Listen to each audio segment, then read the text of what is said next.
Hello, everybody. Welcome to the second podcast on We Love Tennis. I'm Johnny with my vodka and cranberry juice, and my co-podcast presenter is Rob Surtees, and I'm just chilling out with a single malt. great. Well, it's been a little while, so sorry about the wait, guys and girls, everyone listening out there.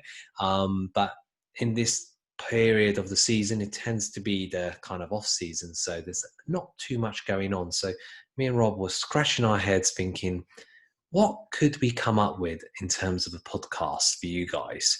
And we came up with I'm the Greatest podcast. And basically, what we want to talk about tonight is the debate of who is the GOAT. And we're going to break this down in two sections. First part is the GOAT in terms of the greatest British tennis player. And the second part is the greatest tennis player of all time. This is going to be a male podcast on men's tennis, and we'll do exactly the same because we believe in equal opportunity on this podcast for the ladies' games in a week or two. But we wanted to concentrate firstly on the men's side. So let's kick this off, Rob. I know you're the stats man, and I'm going to do the background side of things, and we're going to thrash it out and have a good old debate with everybody. So I wanted to kick off firstly on who's the greatest of all time on the British side of things in terms of the greatest British tennis player. You guys might be laughing out there or thinking, what's he going on about? There's not much to choose from. What? Jeremy Bates. We've got Tim Henman, who was top 5. We've got Greg Ruzetsky, who was also in the top 5 and reached the US Open final where he lost to Pat Rafter. But we broke it down in terms of two people, one of which you won't be too surprised about, everybody, and that's Sir Andy Murray. And the second is Fred Perry.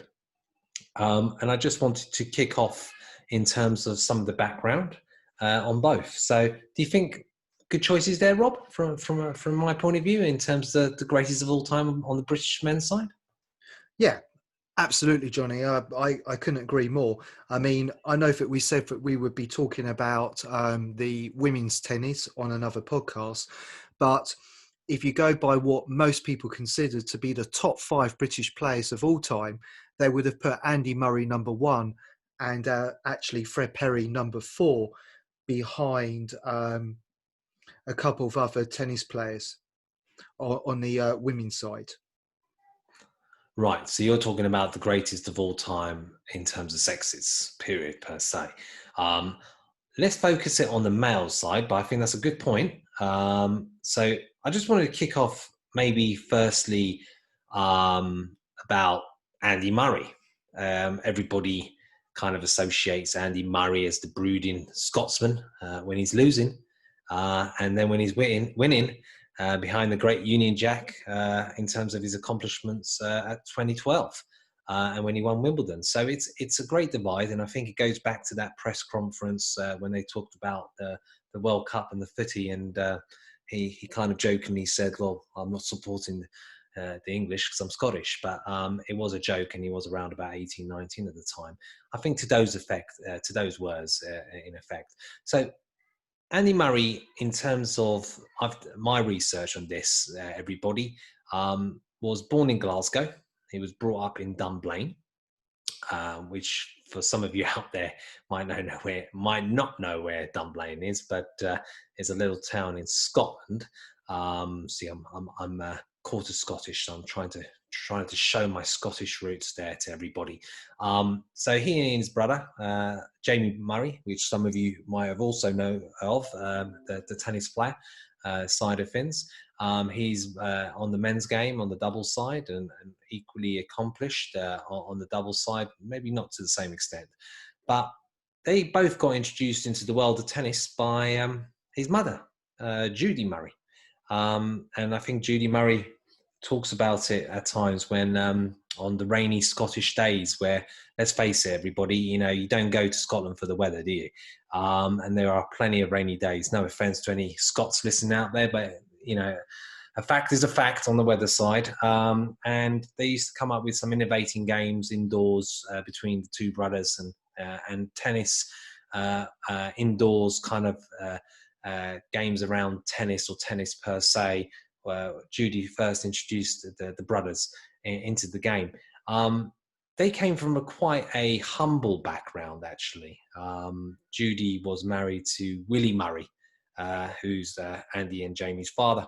And his occupation was, he was an area manager of newsagents around Scotland. And Judy Murray was a semi kind of pro tennis player and quite an accomplished coach of her own. So they got the boys into tennis as a coach.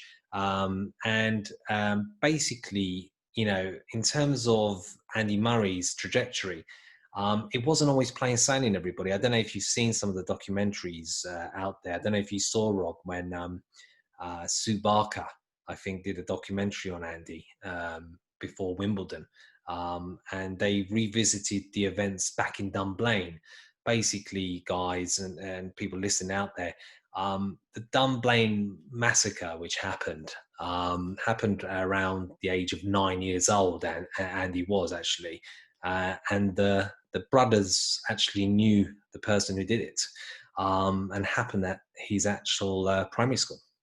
So it took a profound effect on Andy, and I think even in that documentary, Rob, did you see where you know, even Yes. when Andy kind of talks about those times, it kind of hits a deep nerve, and it's quite an emotional matter for him. And I think in those space of 12 months, mate, his parents also divorced around 10. So you've got this Andy Murray, which, you know, is having all this kind of trauma with Dunblane, his parents divorcing at 10 years old.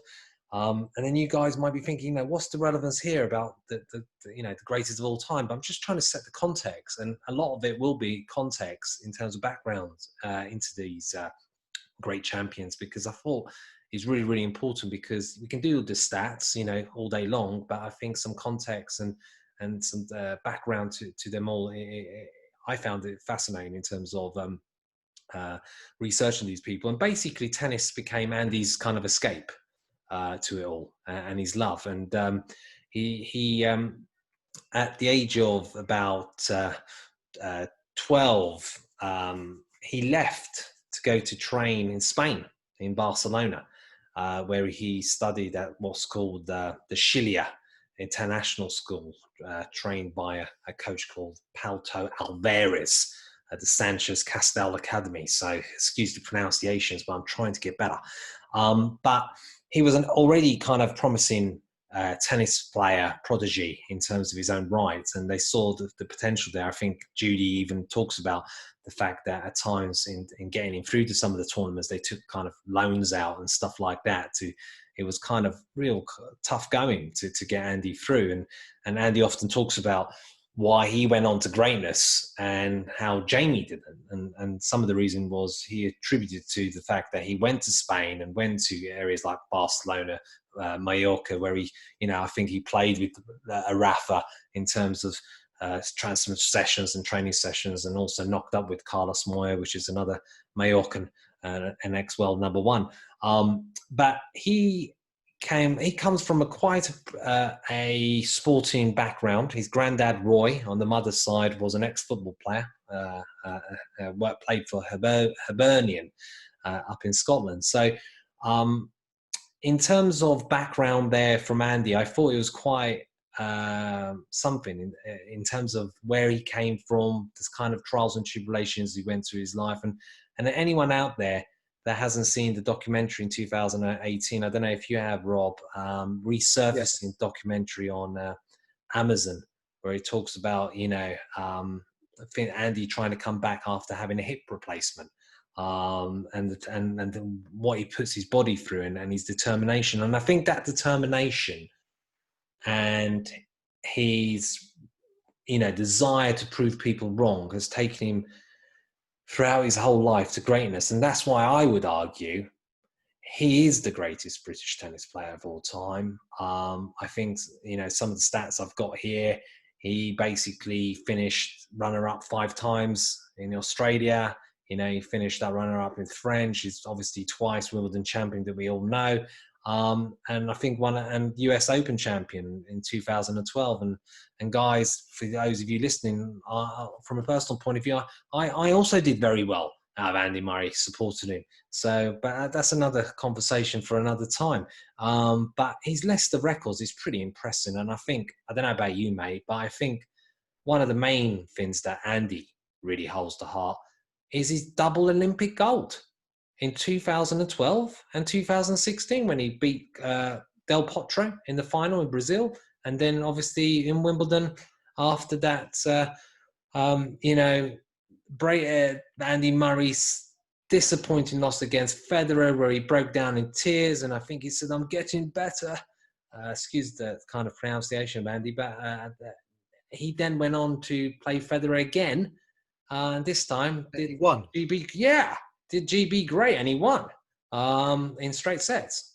Well, it sounds like to me, Johnny, thank you for your research there, because you're never too old to learn, and I certainly learned quite a few things there. I think it's also fair to also say, you talk about Andy Murray's famous sporting family, and his granddad was in football. I think it's also fair to say to everyone listening, not many people might know, but Andy Murray had the opportunity to play for Rangers, and he chose tennis over football.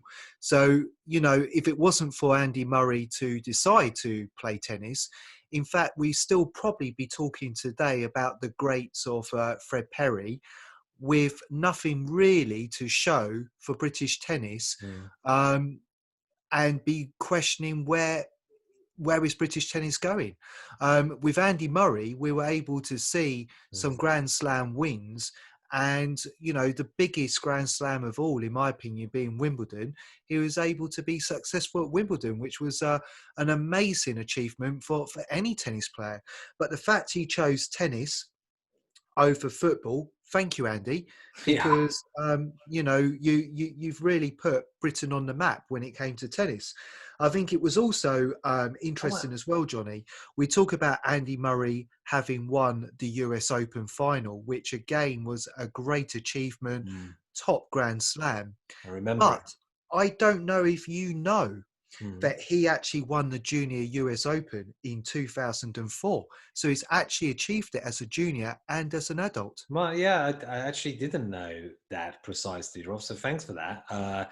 I remember the final, though, in US Open 2012 that you said, it was I remember it like yesterday, 3-2, classic against Novak. He was plain sailing for the first 2 sets. I was a very, very happy guy. And then suddenly Novak comes trooping back. And luckily he had a little bit cramp in his leg and Murray pushed through. And I think that turning point of winning the US Open, his first one, although, Wimbledon has always been huge on British players and the expectation and the pressure of, the last British person to win it, which we'll go on to in terms of the other great. It took some pressure off because he had been there and done it and got through the line. So I think when he did come to win Wimbledon, it wasn't so much of a big hurdle than it might have been in previous years when he lost. But Andy's it's such an amazing kind of talent person in terms of we're very, very privileged, I think, Rob, that everybody here, people who are fans of Andy, people sitting on the fence, people who may actually don't like very much Andy's style and stuff, love him or hate him, he is an unbelievable tennis player and actual character and fighter. And his fighting spirit, I think, has enabled him to become the great Andy Murray, and I would say the greatest British tennis player of all time. But I think before we declare him the undisputed winner of British tennis, we won't go into the others of Tim Henman and Grigor Rusedski. They did some wonderful things, but sorry guys, you're great tennis players, but we're talking about the greatest here. This is all about the greatest. And the bar for me, Rob, is about winning, and especially winning the Grand Slams. And I'm sure the other tennis players out there would also agree, because I've heard them all talking about Andy Murray and what he's achieved, and hence his knighthood. Absolutely, absolutely. Sandy Murray. I'm talking to him like I said we were mates. I keep calling him Andy, but forgive me, Andy, if you're listening. I hope you are. Yeah, so he's doing very nicely. I think he's expanded. He's set up his own agency as well. He's signing up sports stars and everything else. He's building up his own business empire. I think he's got a nice hotel back in Dunblane area where Jamie Murray, I think, held his wedding at, and Andy was his best man. I think they tell a funny story where when Jamie asked Andy who was gonna be his best man, he had to think about it between him and Ross Hutchinson, whereas Jamie obviously didn't have to think twice. It was his brother, but it was a little bit funny interlude that those guys get into. But let's talk about the other great of British tennis. Even if you don't know him, you certainly most probably have not watched him. The other great is Fred Perry. And Fred Perry, some of you out there listening to the podcast, he might be wearing one of his items or clothing, because yes, the Fred Perry I'm talking about is the same Fred Perry in terms of the clothing brand. And who was Fred Perry? Well, Fred Perry was, the first and only British tennis player to have won all 4 major Open championships. So he won Wimbledon 3 times between 1933 to 36.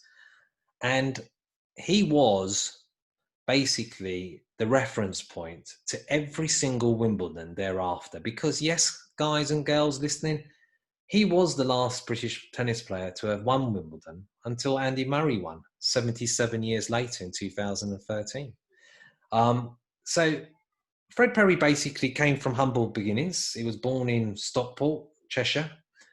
His father worked as a cotton spinner and later became involved in working class politics, but he grew up around the Merseyside area. And Rob, our Fred Perry was a bit of a ladies' man. Really? Okay. Yeah, he was a bit of a ladies' man, guys listening to the podcast. He had romances with some leading actresses and models, some of which are Marlene Dietrich. Excuse the pronunciation to anyone related to Marlene.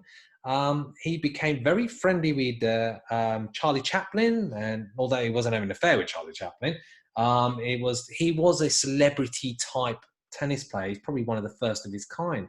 And he was rumored to have some, relationships with Betty Davis. Basically, he was married 3 times, Rob. He was married 3 times. And he then had 2 children with a lady called Barbara Reese from 1952. And I think after Fred Perry, put up his racket, he then approached a guy called Tibby Wenger to set up a clothing label, which focused basically on tennis shirts. And the name was derived from his exploits as being a tennis player, i.e. Fred Perry. And then one thing led to the next in terms of creating a very cool kind of sports superstar. And he was very much a celebrity type tennis player of his era, of any era. But some of his accomplishments would outdo Andy. He won 3 times Wimbledon. He also is the only player to have won 4 Grand Slams as opposed to 3 of Andy's. Would it be fair to say that the tennis, without knocking it, and obviously they were great every era, it's hard to judge different eras, but I'm going to put it out there, guys. I don't think you can compare it. I think the era, when it became from the Open era, where the tennis basically went from amateur back in Fred Perry's days to professional, it's a different gravy. It became a global sport with hundreds and hundreds of players, and the levels and the tournaments, in terms of the surfaces. I think 3 of the Grand Slams were on grass.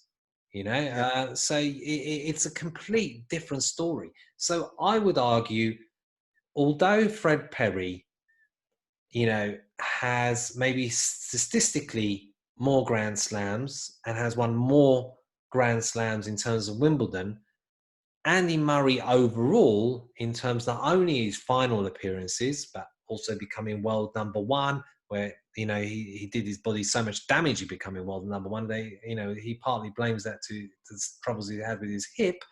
Um, that he is, in my view, by far, and I would say by far, the greatest tennis player of all time. And you know, Fred Perry would come a second, in my view. What do you think, Rob?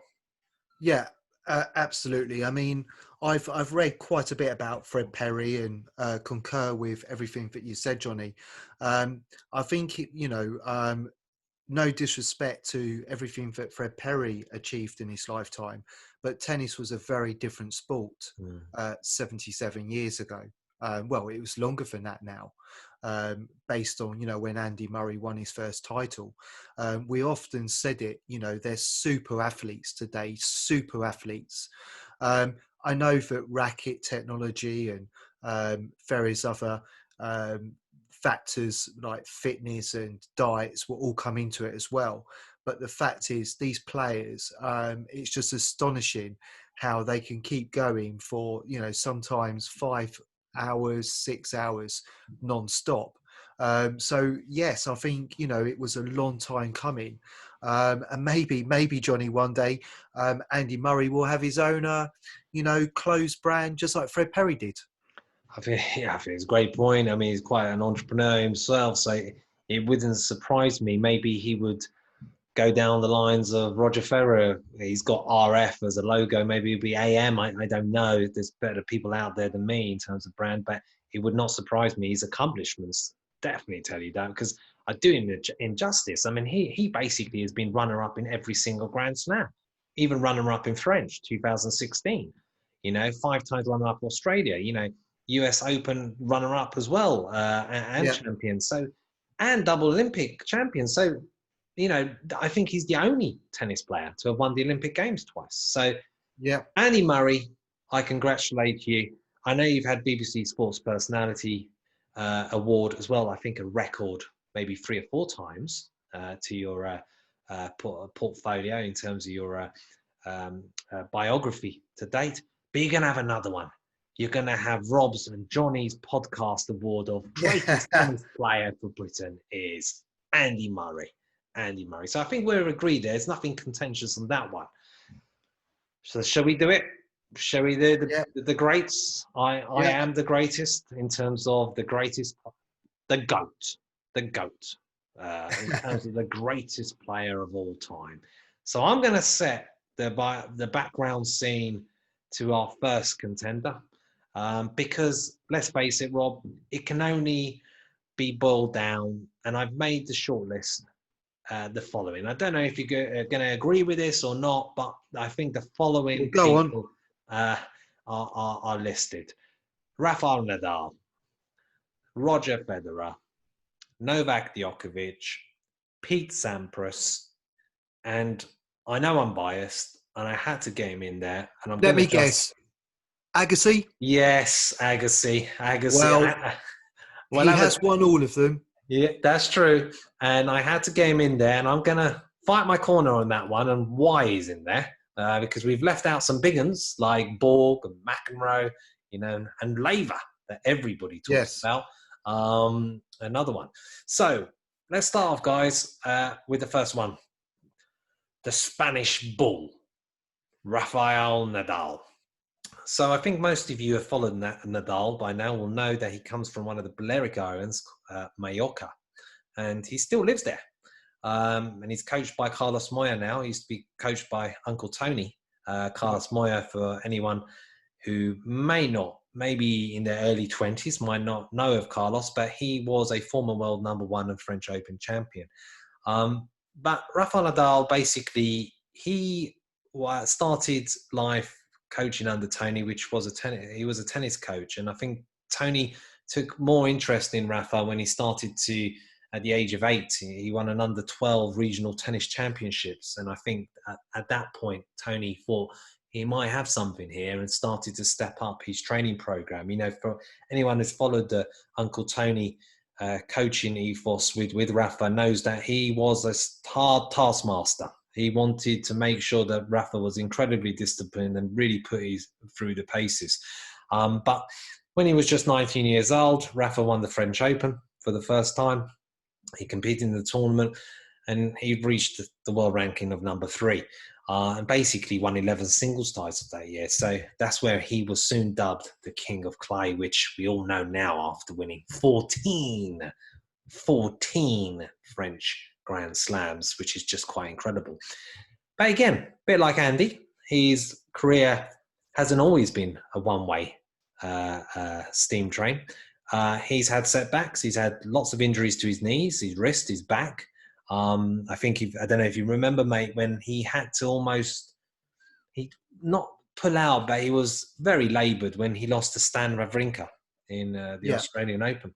And he was, a shadow of the man, and something went wrong with his knee, with his backside of things. But he's got a lot of the great players, they focus on two things, actually. Not put aside their, talent and mentality, the nutrition side and also the athleticism in terms of the way they train sets them apart. He has a nutritionist from Mallorca who, this is a health tip for everybody and for Rob, yourself out there, mate, who advocates having a full palm of almonds every day. Apparently, is one of the secrets to being successful. So I'm going to be having my full palm of almonds every day. I've got a nice bag of almonds and other nuts downstairs. Yes, absolutely. Very good for you. Yeah, they are.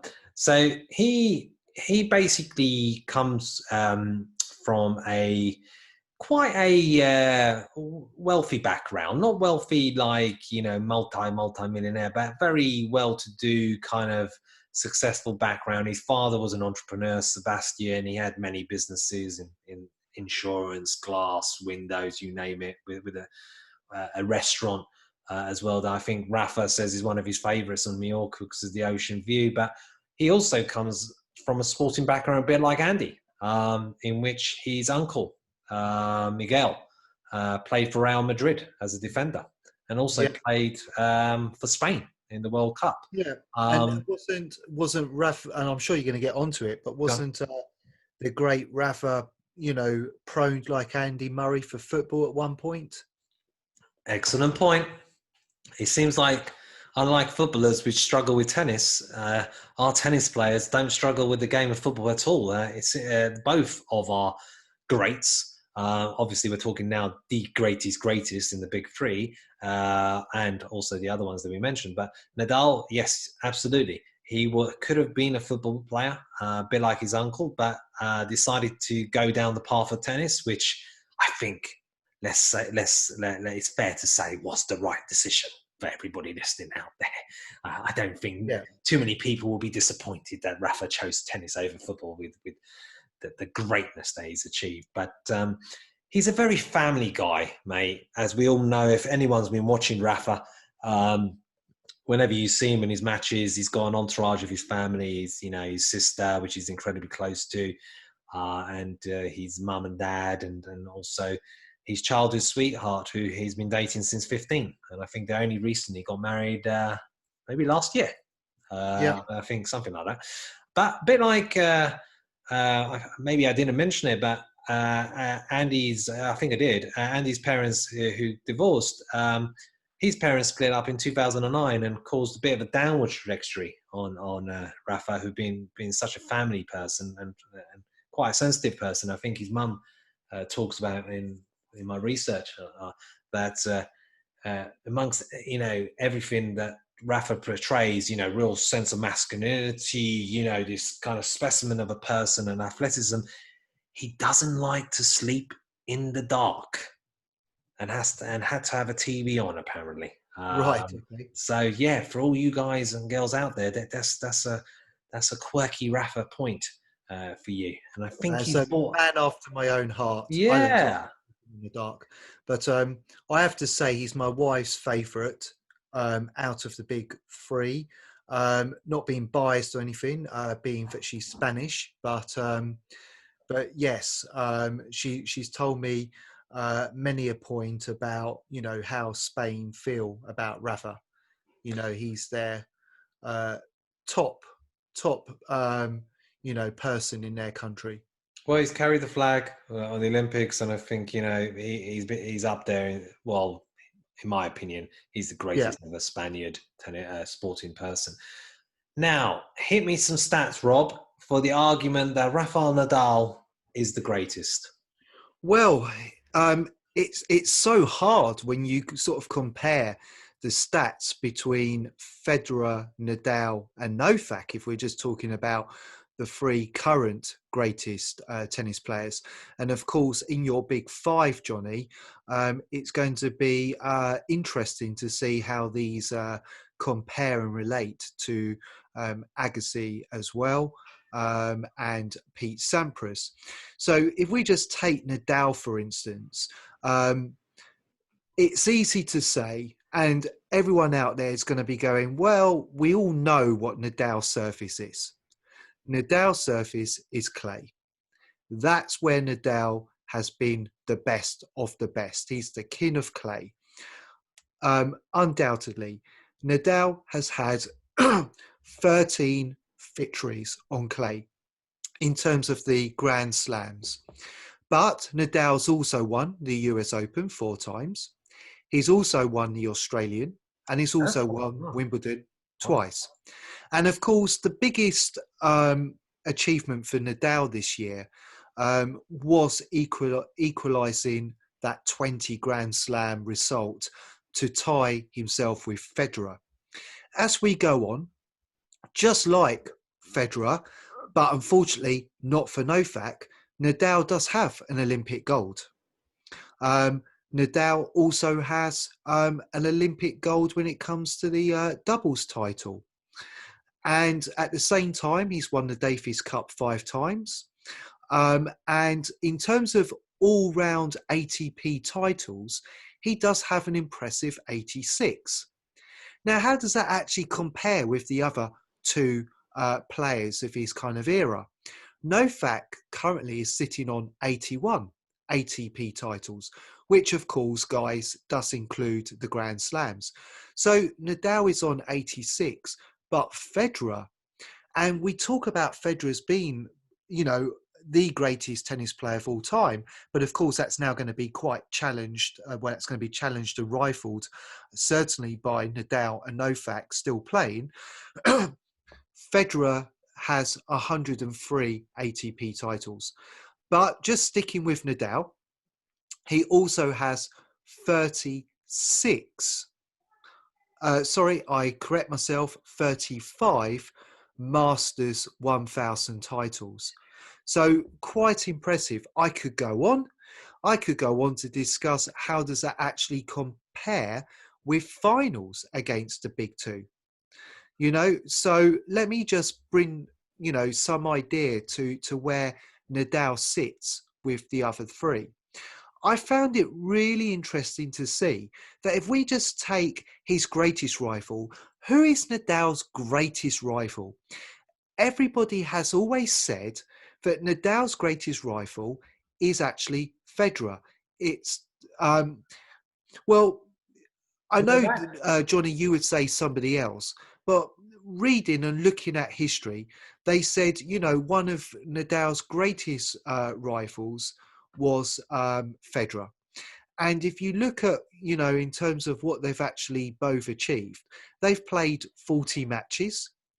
And head to head, Nadal does lead at 24-16 against Federer. Mm-hmm. However, in terms of who he's played the most matches against, that is actually Novak.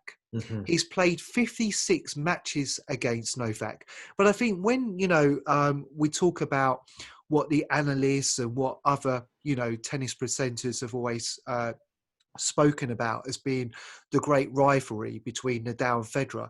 I think it's probably fair to say that they're going back to the old days when it used to be the battle between Federer and Nadal. But certainly of recent years, it's been the battle of Nadal and Novak. What's the head-to-head with Novak and Well, surprisingly, out of 56 matches, Novak has won 29 head-to-head against 27.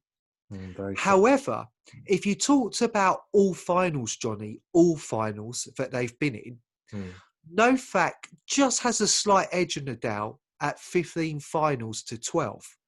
However, in Grand Slams, it goes the other way. Nadal actually has 10 to 6 on Novak. So it's quite interesting because in the Grand Slams, Novak is just trailing behind Nadal, but overall, Novak is just in front of Nadal when we talk about the completeness of the matches that they've played in. Well, thanks for that, Rob. I put a great set of arguments there and some stats. I should nickname you Stats Rob. But yeah, that's leads us nicely to our other contender to I Am the Greatest. And for you guys out there, you might not have heard of him, but he's called Roger Federer. The RF logo on his baseball cap. But setting the scene, and I'm doing it all for every single one of these guys, but because I think the story behind who they are has shaped the person that they are and their accomplishments. And I think also it gives us context in the arguments of who is the greatest, because stats are one thing, but let's also analyze the journey and what they've been through as well as another line of argument. Roger Federer was born in Basel, Switzerland. He has a Swiss father, which I personally think he looks very much like, and a South African mother. Federer won the boys single in 1998 in Wimbledon, I believe. He also beat Pete Sampras, everybody. I think you can also YouTube it, ending his long-running dominance at Wimbledon in a 5-set thriller in 2001. Federer, like Rafa, is also the king in terms of Rafa is the king of clay and Federer is the king of Wimbledon with 8 victories. He's married to Mirka, who once was in the top 100, a fellow tennis player. And an interesting quirky fact for all those out there, Mirka was said to have been engaged to a rich Middle Eastern man before she decided upon the Swiss maestro. And the rest, everybody knows, is history. I think he made a good choice there, Mirka. I believe they actually met in the Hoffman Cup, and they have 2 sets of twins, boys and girls, which people might have seen them on the TV, especially in the last Wimbledon victory that Federer had. His family background, they're fairly, well off in terms of, they're not multimillionaires, but the difference here with Federer, that they didn't push Federer into tennis. There's no real sporting pedigree that a Rafa has with his uncle playing for Spain, and Andy has with some of his sporting genes, and his granddad playing for Hibernian. Instead, they allowed him to pursue what he wanted. In terms of his journey, everyone associates Federer a bit like a Rolex. He's always perfect. He's always imperious. He's always absolutely quality, and nothing ever goes wrong. But he's had his ups and downs. He had very much an influential coach called Peter Carter, an Australian coach and mentor to Roger, who sadly died in a car crash in 2002. And it had a profound effect on Roger. You can YouTube everybody in terms of some of his pieces that he talks about Peter.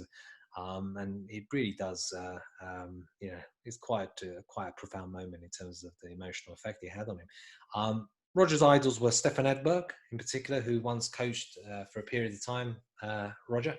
And he's coached currently by Ivan Ljubicic, former number 5 in the world. Federer has won the Favourites Player Award, Rob. I don't know if you know this, but he's won it for 18 years in a row. Right. Yeah. 18 years in a row, the favourites player awards of the fans out there, which he particularly holds dear to his heart. He lives in between Switzerland and Dubai. Speaks 4 languages. I can barely speak English, but he speaks 4 languages. And that's another theme, guys. If we're giving bonus point for languages, maybe some of the greats here might edge it in terms of how many languages they speak. He has so many accomplishments to speak of, but he's chasing one accomplishment that he hasn't got right now. Well, he's actually got not one, but 2. And that is he's chasing down Jimmy Connors' most matches won, where Jimmy Connors, I think, he's won 1,274 matches, guys. And Roger's quite close to it. I don't think he ever thought he would get up there because I think Connors played up until nearly 40. But unlike Rafa and unlike Andy, he's never won a singles gold at the Olympics. So I'm going to now go over to Rob. Hit us with the stats on the argument for Federer being the greatest. Well, okay, so Federer has won, as we know, 20 Grand Slams. And I guess we all thought that, there might be a few more in there. We never know. There still might be because Federer is still playing. Although he's not, played since the Australian Open earlier on this year. Now, looking at what Federer's stats are, he's won the French Open once. He's won the US 5 times. He's won Australia 6 times. He's won Wimbledon, as we know, 8 times. That's his surface. Federer is the greatest on grass, just like Nadal is the greatest on clay. But what I like about Federer's stats is that they're quite balanced in the sense, okay, Nadal has won the French Open 13 times. I mean, my goodness. 14. 14. Yeah, absolutely incredible. But Federer, it's quite balanced. 8, 6, 5.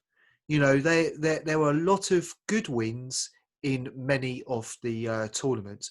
Obviously, the French Open, he's only won that one time because we all know who's been dominating the French. We've just been speaking about him. So, but he had a few finals, didn't he? Yeah. He was probably at one point the second best tennis player on clay to Rafa. Yeah. At one point. But yeah, go ahead. Sorry. So looking at the tour finals, Federer's won it 6 times, which we all know that's what Nadal wanted. Nadal wanted an ATP tour final. He didn't quite get it this year. We all know who won that. That was Medvedev. So, Nadal needs that ATP final. So he's just lacking that one. Whereas that's a tiebreaker? A tiebreaker? Well, it could be because, you got 2020, they're both equal, but there's 6 tour finals. You've got an Olympic gold in there. You've got 8 Olympic double titles. Nadal has 1. So not only has Federer been a fantastic singles player of all time, but, 8 double titles at the Olympics. Just incredible. And 8 normal double titles. Plus the Davis Cup. All right, okay, Nadal's won that 5 times. But then Federer has also won the Hopman Cup 3 times. But what's impressive is this. Going back to the fact, Johnny, that you were talking about how Federer is looking to chase down Connors in the greatest matches of all time, in terms of who has played the most. But when it comes to the Masters, Federer has 28, but it's the 103 APT titles that he has. 103 ATP titles. Wow. Nadal has 86. So, the other players still have a long way to go in terms of catching Federer on the ATP titles. So that's 103 in total and it includes his 20 Grand Slams, and he's still playing. Wow. That's incredible. That is incredible. I actually didn't know that in terms of the amount of titles he's won. You just get blown away by everything. that Roger has done. But yeah, you present a great case on the stat side again there, Rob, for Roger. And we'll return back to it when we conclude and argue who's the greatest. But it leads on to our third musketeer of the big three, the Novak Djokovic. Well, Yeah. our Novak comes from Serbia, which if you don't follow tennis, you probably then you shouldn't be following tennis because most people have that association about Novak. He's a very proud Serbian. He started playing tennis when he was 4. He was actually sent to Germany when he was 13 for training. He lives in Monte Carlo, which I know you and I have been to. Very nice place. He has 2 boys and married to Elena since 2014. Bit of background here, guys, on Novak. Novak comes from family who owned a sports company, which also had 3 restaurants. He's the eldest of 3 boys. The other 2, they've been good tennis players in their own right, but nothing near to what Novak has accomplished as a tennis player. And basically, he was brought up at a time, Rob, during the NATO bombings and the war period of 1999, when Serbia used to be known as the former Yugoslavia, and the war-torn conflict that they had with Croatia and stuff like that. So he was brought up he had a lot of kind of trials and tribulations. It's not everybody who goes through a war in terms of background. But I think he says that the period that he grew up in Serbia and Yugoslavia of old, and what they went through, gave him that hunger, that absolute hunger to achieve in doing what he needed to do and being the success that he has undoubtedly been. But long before he was a pro, everybody, Novak was called the Joker. That was his nickname. Why the Joker, you might ask?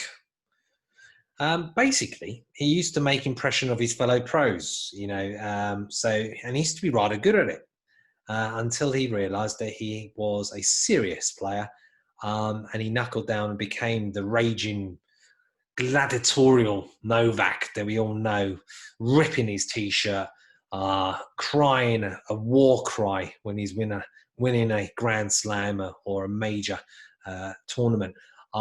But apart from all of that, he is fallible like everybody else. He's got a celiac intolerance ever since 2010. He's been on a gluten-free diet, which he takes very, very seriously. He's very much into kind of gluten-free spirituality stuff, which he went through a period of all things like that. But he has many, many accomplishments to speak of. One of which I'll mention before Rob, the stats guy, really. We'll mention to you guys. He basically in 2020 ended for the 6th occasion as the world number 1. So he equaled Pete Sampras' record on that front. And he's the only player to have won all the Masters tournaments. So I'm now going to conclude on Novak and pass it over to you. Why is Novak potentially the greatest? Well, Novak, like Federer, has quite an impressive balanced score sheet. He's also won the French Open, just like Federer, just that one time, but has 3 US Grand Slams under his belt, 8 Australian Grand Slams, which makes, as we know, Novak the king of hardcourt, and he still has won 5 Wimbledons. So quite impressively, Novak is actually doing, really well on all surfaces. He's looking to come back on grass, and you just never know. The way Novak is playing at the moment, could Novak be the greatest player ever? Is it in Novak's ability to actually have 8 or 9 Wimbledons and, compete with Nadal and have 13 Australian Opens? It's quite possible. We know this year it didn't go quite Novak's way in terms of the French Open final and also what happened in the US. I know that was 2 big finals, which Novak would have wanted to have won. And he was only able to sort of be in that French final. And of course, that went to Nadal's way. But could he still be the best player of all time? Because on paper, he has 17 Grand Slams. So he's only 3 behind the 2 top players, Nadal and Federer. But by looking at Novak's ability, looking at his balanced score sheet, I think that Novak is going to have quite an impressive balanced scorecard moving forward when it comes to Australia.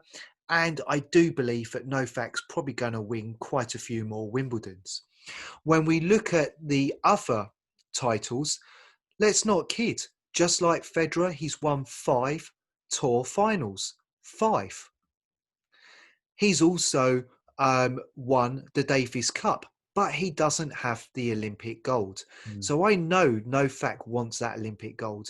He wants that on his scorecard because his 2 biggest rivals, Federer and Nadal, both have that to his name. Remember in 2012 with the Del Potro match, he was in tears. Yeah, absolutely. Because he lost that match in the Olympics. So I totally agree with you. He doesn't hold any doubles titles. Okay, Federer actually has 16 doubles titles. I mean, it's just amazing when you think about what Federer's achieved. Not only is he such a fantastic single player, and I know we're talking about Novak here, but 16 doubles titles. Whether Novak will ever have a doubles title still remains to be seen. I'm not too sure about that because I don't see Novak being his gladiator warrior self looking to, maybe team up and do a doubles. But he doesn't really play it, does he, Rob? He doesn't really play it. No, I can't see that ever happening. Maybe later on, if maybe in slightly older age, perhaps, possibly, but probably not. I'm sure that Novak will just strive to win as many titles as he can. When we look at the overall stats, he does hold the most Masters 1000 titles. He does hold 36, but he actually holds only 81 ATP titles. So 36 Masters, 81 ATP titles. So, trailing quite a bit behind Federer on the ATP titles. But he's much younger. Absolutely. Federer's what? Absolutely. 39 going on 40 and Novak is what, going to be 34 this year? Yeah. And I don't know whether I'm jumping ahead here, Johnny, and I'm sure you're going to cover it off in our sort of last chapter of the evening. But whether it's true or not, I have read that Federer is not going to be in the Australian Open. That is a point that I'm going to address later. But yeah. I'm going to hit you one stat here, maybe 2 stats of my own. Almost, like playing a game of cards. I raise your king with an ace. He also is the first and only player to achieve the career Golden Masters. Right. Yes. And in terms of number of weeks at number one, I think he's done 282. 282. Where does that put him? Is he in the top 3 there? Behind Pete Sampras and Roger. I think Roger's the number 1 for number of weeks, isn't it? I think Roger's 310 weeks. So he's in the top 3. He's 282. He's 34. Well, he's not, he's not that much behind Roger with 310, leading the number 1 amount of weeks as number 1. So watch that space, guys, in terms of that particular record potentially going. Great points, Rob. Great points. And I think with Novak, because of his age, all right, he's not spring chicken, but when you compare it to Roger and Rafa, you could say the same, but Rafa's a little bit older. But it's more Rafa's injuries that make his longevity more in question mark. Whereas when you look at Novak, he's almost built for tennis, and his movement and his lifestyle and everything He's else. the And Spider-Man of tennis, Johnny. he is, and he doesn't play Rafa. He's like a raging bull with such intensity and ferocity. Whereas it's with Novak, his movement and everything else, I think makes him. He could be here. He could be here for another 6-7 years, or he could be gone next year. You just never know with life. But at the moment, he's looking good. Now, guys, it goes back to two old greats that's going to try to have an argument with these big three. And the first one I'm going to talk about is Pistol Pete Sampras. So Pistol Pete, nickname, basically came out of his legendary serve, which most analysts will argue was probably the best serve of all time. Yes, he got your John Isners, your Karlovic's, like almost 7'10" serving. But, he was only, 6'1". He just had such an amazing technique on that serve. And on a big point, you could almost bet your house that Pete would come up with an ace on an unplayable serve. So they used to call him Pistol Pete because of his accuracy on his serve. He was born in Washington, our first US entrant. His father is Greek and his mother is Jewish. So quite a mixed heritage. It sounds weird to say this, Rob, but once upon a time, his Grand Slam accomplishments were said to be never to be matched for many, many decades, if not in our lifetime. And now when I'm going to mention this figure, he's going to look relatively like, well, that's okay. And that is that he's only won 14 Grand Slams. Basically, he's won the amount of Peter's won for his whole career is the same as what Rafa won in just the French, everybody. 7 of those, so 50% of them, came from Wimbledon. He was the king of Wimbledon before Roger dethroned Pete of that title. He, along with Novak, finished 6 times, 6 times in terms of end of the year number one. He was number one for about 286 weeks. Behind, I think I'll correct myself. So it's Pete number 3 at 286, and then Novak at number 2, and then obviously, like I said to you, mate, you got Roger number 1 at 310. But when I talk about context and background and why we've got to mention it in terms of the argument of GOAT, well, I don't know if many of you know this out there, guys, but Pete played throughout his career with an inherited blood disorder called thalassemia, which can cause anemia and fatigue. And I don't know about you guys, but when you've got such a syndrome, I don't think tennis is going to be your sport. Because look at the kind of athleticism, the amount of hours and everything else that goes with it in terms of how much it takes out on you. And you never would have guessed with Pete. But he only recently, I think, acknowledged that because a lot of these players and sports stars and whatever, they're very conscious that to not show any weakness with, everyone's baying for your blood in terms of, the competition of sport. But yeah, he had thalassemia. And he basically, unlike all of the other greats who, with the Olympics, was always an important kind of coveted matter, Pete actually turned his back on the Olympics.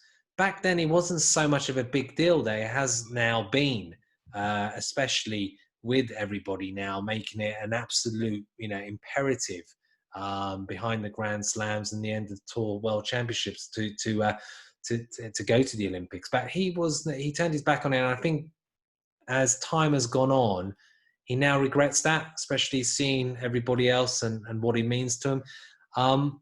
And I remember this match being his last match.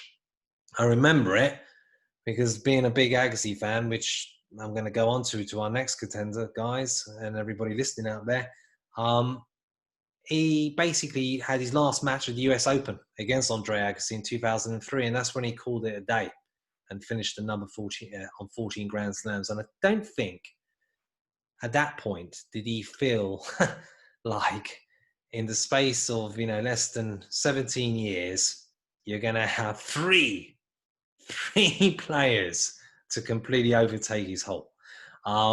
So that I'm putting out there as one of the contenders outside of the big three.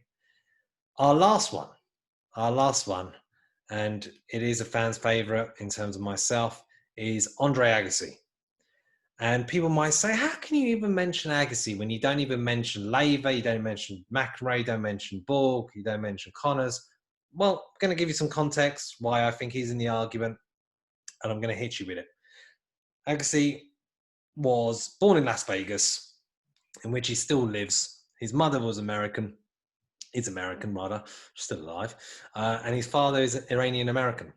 Agassi's father was a boxer who boxed for Iran in the Olympics. Again, some of these greats, this shows like there's something in the gene pool. Agassi was a protege. He went to Nick Bollettieri's tennis camp. And a little tip out there for everybody, and to you, mate, I don't know if you've seen it, but one of the best sports documentaries that I've seen is Love Means Zero, which came out in 2018 on Amazon Prime. And he talks about Bollettieri and the Bollettieri camp. Fascinating guy. Highly recommend it. But he basically became a dominant force with Agassi in his tennis career at his tennis camp in Florida, where Jim Courier went, as did David Wheaton, and I think Michael Chang also went. So Nick was basically his second dad, and they were together for his first tennis Grand Slam victory in Wimbledon in '92 against Goran, three sets to 2 thriller. But unfortunately, they had a bit of an acrimonious split, which until now has never really been healed. But I think the sports documentary will kind of show that very well. And, you know, how the Bollettieri camp went actually bankrupt. He was giving too many scholarships away, Nick, in terms of his love for the game. So Agassi's father, in terms of background, worked in the casinos, did everything possible to make Agassi a success. But I think Agassi in his autobiography, and I think, again, maybe I'm biased here, but his autobiography, Open, which came out in 2009, is a great read for everybody. It talks about in great detail about his childhood, his love-hate relationship with tennis, and that he also took crystal meth.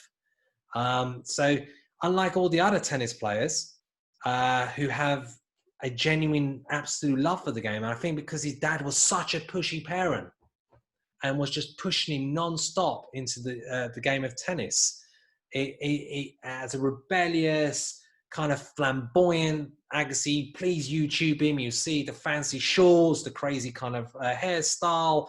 He talked about in one instance. Takes me back to my childhood. Yeah, your Nike Air Maxes, you know, those fancy kind of tennis shorts and stuff like that. But he mentions why he lost one of his French Grand Slams. I think he might, I can't remember who it was with the final. And the reason being, everybody, is that under the baseball cap, Agassi was losing his hair.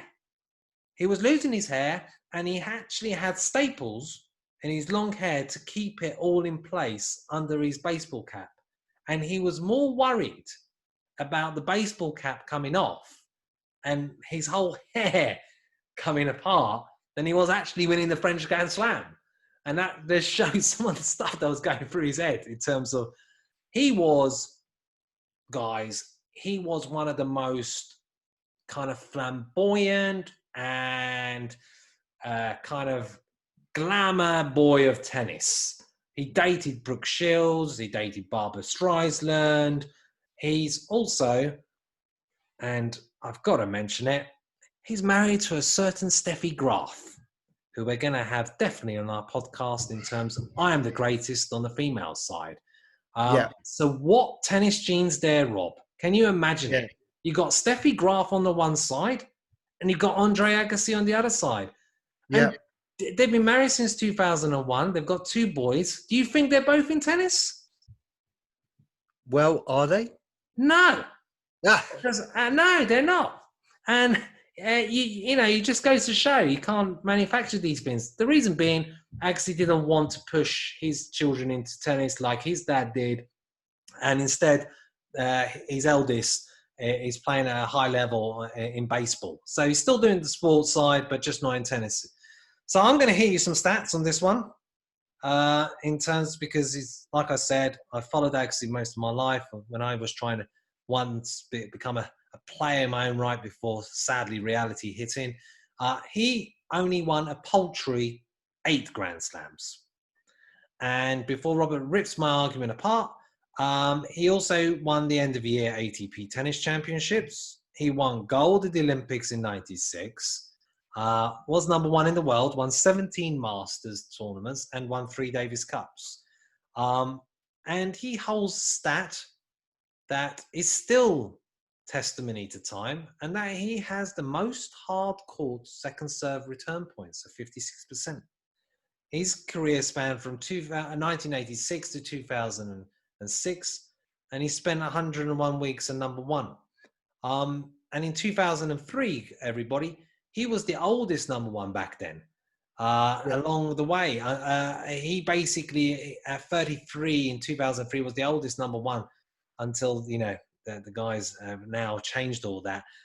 He's won 60 titles. And had one of the most ferocious second serve returns in the history of our sport. So that's that stat that I mentioned about second service return points on hard court still remains. He's won all 4 Grand Slams, which Pistol Pete, his great nemesis and rival, did not, despite losing head-to-head with Pete. And he retired in the US Open in 2006, losing to a player called Becker. Not Boris Becker, Benjamin Becker, everybody. And he managed to play both Nadal and Federer. So he played Nadal at Wimbledon 2006, losing to him in straight sets. And he played a great final with Federer, which I remember distinctly because I was rooting for him at the time, where he lost to Federer in 4 sets in 2005 at the US Open. I remember that. Yeah, do you remember that? Yeah. And the reason I put Agassi out there, because if you dissect it in terms of stats, he doesn't come close to the other guys on our list. But I've put him down there because of the kind of impact he made on the game and the flamboyancy. And, with any sport, you've got to have people that capture the attention of people outside of our sport. Not your regular tennis fan, but those, casual watchers that basically tune into a Grand Slam but don't follow it religiously like you and I. And I think for impact perspective, the way he fell off a tree for about a year and a half and he was playing the satellite events, went to about mid-hundreds in the world, managed to come all the way back. And to go number 1 and also win Grand Slams. So that's why I put him in there in terms of the list that we have. So he was a great fighter. And very flamboyant. He got his well position back. I remember that. Not many tennis players could do that. No, and not many players would go back on a satellite tournament where they're actually flicking the score themselves. But he did. And he was a great story and one of our legends of our sport. So hit me with it, Rob. We've done the stats. We've done the background. Who's the greatest? But it's not over yet. That's the problem. True. But if I had to pick one, I have to say, it's so hard because I've got such admiration for all of them. But we've discussed this so much over the last year and the previous years. Will Novak be the greatest because he's got many more titles in him? But we all saw what Dominic Thiem and Medvedev and other players and Tsitsipas have been able to bring to the table this year. So personally, I think finals are going to be challenged and it's going to be very, very interesting moving forward. Nadal, if my wife was sitting here, she would say, no, Nadal is the greatest, 100%. I still think it's Federer at the moment. For me, the only reason why is because it's undisputed how many titles he's won. And it's not just his titles. It's the Masters, it's the ATP finals, the 16 doubles.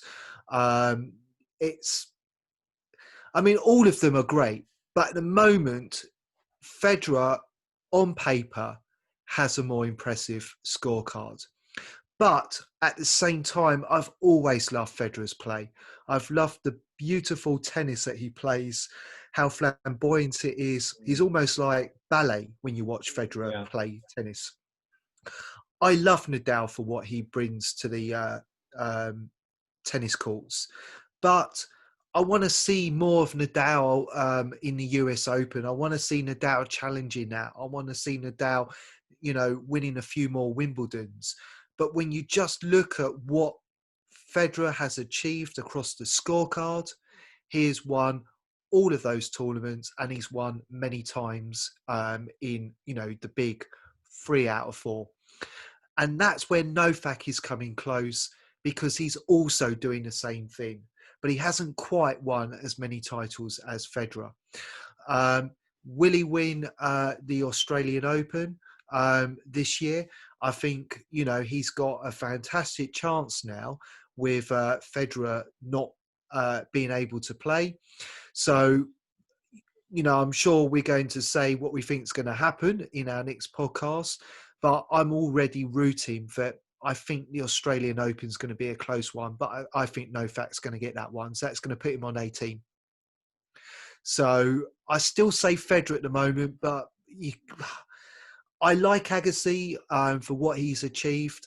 Pete Sampras, he's one of those characters. For me as a tennis player, it's a bit like Marmite. You either like Marmite or you don't. I always respected Pete Sampras for the beautiful game that he played and the amount of Wimbledons that he played. But I was almost frustrated as a child watching Sampras, because I was like, oh no, not again. Not another Wimbledon. Whereas I've never quite felt like that with Federer. No, I don't know what it is. I warm to Federer like I do to Nadal. I also think it's because back then it was very much serve and volley orientated. If you remember, Wimbledon and stuff, he was the returner of the likes of Agassi, the big serve and volleyers like Sampras. Whereas now, I don't know about you, but the beauty of the rallies and the all-court play and stuff like that has taken it to a different level. So Yeah. I agree. And it's also the personality of what I see in Federer and what I see in Nadal and Novak makes a big difference as well. So yeah, at the moment, I still have to put Federer first. Well, you make some really powerful points, and it's hard to argue against you. It really is. And I agree with you in terms of balance and spread. I do. If you're looking at balance of spread on his CV, you'd say Federer, because it ticks so many boxes, and he's kind of, all right, he's won 8 of his Grand Slams in Wimbledon, but he hasn't really been so dominated by one particular tournament, which I think is the Achilles heel of Rafa. But I'm going to argue, in fact, and I'm going to agree with your wife, I'm going to say Rafael Nadal. And without a pleaser. Yeah, the reason being is, like I said, for overall spread and the amount of stuff outside of Grand Slams and everything that Federer is, it's a massive, powerful argument to make him the greatest. It really is. But I'm going to break it down for the reason is he's got the same amount of Grand Slams as Roger, 20. He's going to conceivably win another 1 or 2 more, at least at the French Open, I think, especially on this year's form, which would then overtake Roger in terms of most amounts of Grand Slams. And I know I want passionately for Roger to win another Grand Slam at Wimbledon. And I made that prediction of Federer versus Novak and him winning a 5-set kind of thriller and a tie break. I just don't believe that's going to necessarily be the case. And I think he will end up on the 20. And I think Rafa will overtake him on the 20, whether it's 21, 22. I also believe their head-to-heads, Rafa is quite a bit ahead of Roger. And that is an important part. I think Agassi argues that in terms of his great rival with Pete, in terms of who was the best of his era. And he said, it was Pete, because if you look at the head-to-heads, he basically did Agassi more times than not. I'd also argue he's got the golden Grand Slam. He's won it all on all different surfaces like Roger, but he has that gold medal in the Olympics, which Roger doesn't have in the singles. He has it with doubles with Stan, the man. And I'd also say that, all right, the only thing else missing from Rafa, there's two things missing, and they're two big important things. One, in terms of the amount of weeks and years spent as number one, is nowhere near these guys, and I don't think it will be. Is that going to really reel him down if he overtakes him with Grand Slams? It's a difficult one, guys. And secondly, I would also say with Rafa, it is that he hasn't won the end of the year tour championships either. So the top 8 in the world, he got quite close, but really hasn't quite done it. So I would say Rafa, if you're just judging on Grand Slams, but as I'm going through my synopsis and arguments, I'm almost going towards your view a bit there, Rob. Well, you see, and obviously you've got Novak. Look, I've seen Nadal play. I've been really close to watching Nadal play within a metre too of the actual court. And, he's such a good player. But it's the fact that I agree with you. I think on paper, both Nadal and Novak will win more Grand Slams than Roger Federer. 100%. Because Nadal will win another French Open. Will he win a Wimbledon, an Australian, a US? Not too sure. I think we're going to have Dominic Thiem winning a few more tournaments. Medvedev is obviously going to be in there. And when we saw the way that those players played in the ATP final, when you're just comparing them against their big 8, then it was very clear to me that Nadal is extremely fit at this moment in time for his age, and so is Novak. But we know with Novak, there seems to be a slight mental thing going on. I think it's going to be hard on the other surfaces to play the likes of Dominic Thiem, the Medvedevs.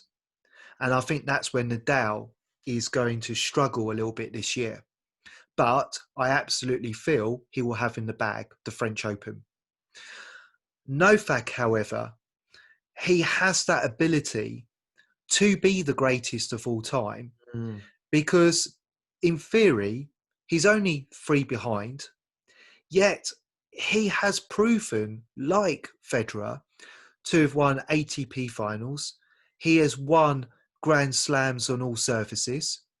And I think at the moment, if there's one player that's going to beat Dominic Thiem and people on the other surfaces, it's going to be Novak.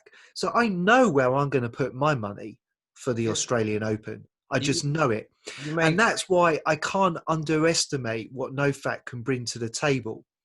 But is he as loved as much as Nadal and Federer? No. We know the crowd warms more to the other two players. Which he hates. Maybe for me, if I saw that change, it's a bit like what Andy Murray had years ago, where people talked about his emotion and stuff. Yeah, Nadal and Scott. And that all came out when he won the final and at Wimbledon, and it was just incredible emotion. I think there's just so many other factors, like who do people love more? They probably love Nadal and Federer more, but will Novak win more than all of them? Quite possibly. I think Novak will probably hold the most trophies, but Federer will be just loved for many different reasons. But he does have an impressive scorecard. And I know from what we've read about Federer recently not being quite ready for the 21 Australian Open, and he's looking to get ready more for mid-year, which obviously we all know what that means. That's going to Yeah. be Wimbledon, Wimbledon. Olympics, US. Yeah, I personally feel this is probably Federer's last year. I agree with you. I think you make some excellent points. And I think we forgot to mention that Novak's head-to-head is better than, he's got a winning head-to-head with Rafa. He's got a winning head-to-head with Roger. And he's got years on his time. The only question mark with Novak, his game is there, is his mentality. Because these recent kind of losses and stuff, there's that question mark. But if his mentality is there, who's to say he doesn't equal them next year? But I'm going to have to concede to you, Rob, and I'm going to have to say at this present in time, I think you won this argument. It's Roger Federer, the greatest of all time, and Novak chasing on his heels. So on that point, I think we've spent a long time on this. We're not going to go into anything else. We're going to leave you with our thoughts. And until next time, bye-bye.